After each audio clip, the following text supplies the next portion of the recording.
energy struck the mighty beast, driving its synapses into an uproar. Soon enough, its misery and confusion gave way to rage. It lashed out again with its many arms, striking at anything that moved.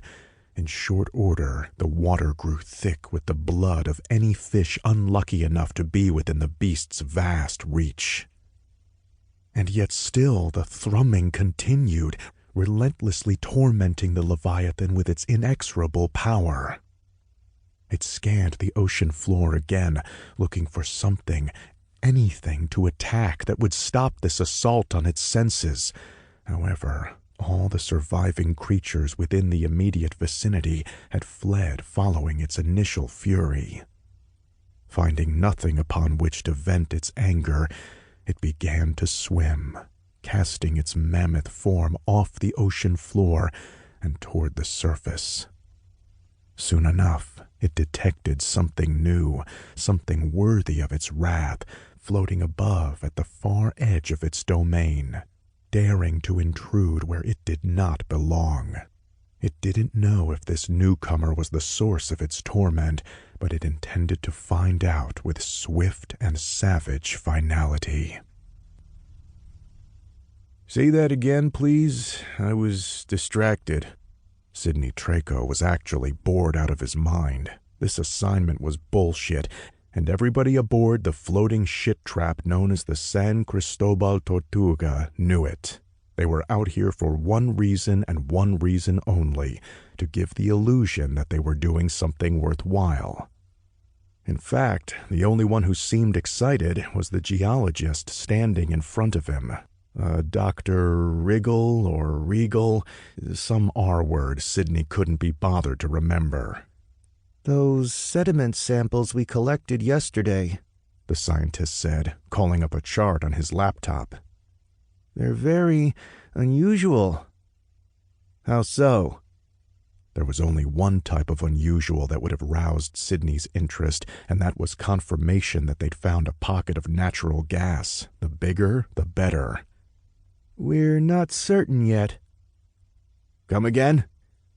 "We found traces of iridium along with the expected minerals, which in itself is remarkable, but there was something mixed in with it, trace fragments of a metal of unknown origin." "Unknown origin?" Sidney asked, perking up.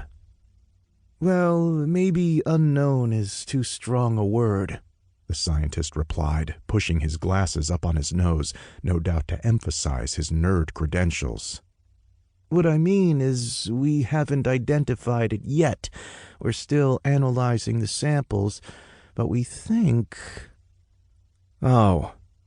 Sidney's interest dropped again. Why was this asshole bothering him with this crap? The guy was getting all worked up despite admitting they were still working on it. Was he really that bored too?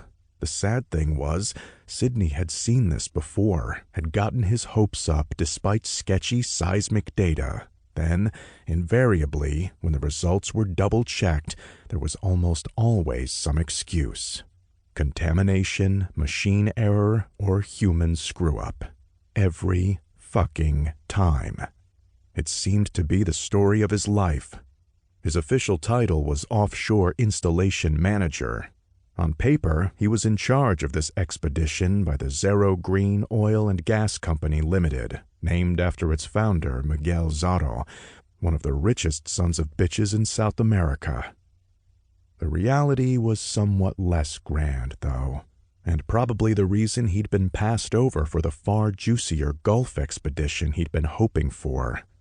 That Guerrero bitch had never liked him, not since that fuck-up in Bolivia when they'd been forced to abandon a drill site due to one of his team being photographed handling a highly endangered frog. And now, with her recent promotion, she was in prime position to turn the screws. The result had been his assignment to this floating asylum.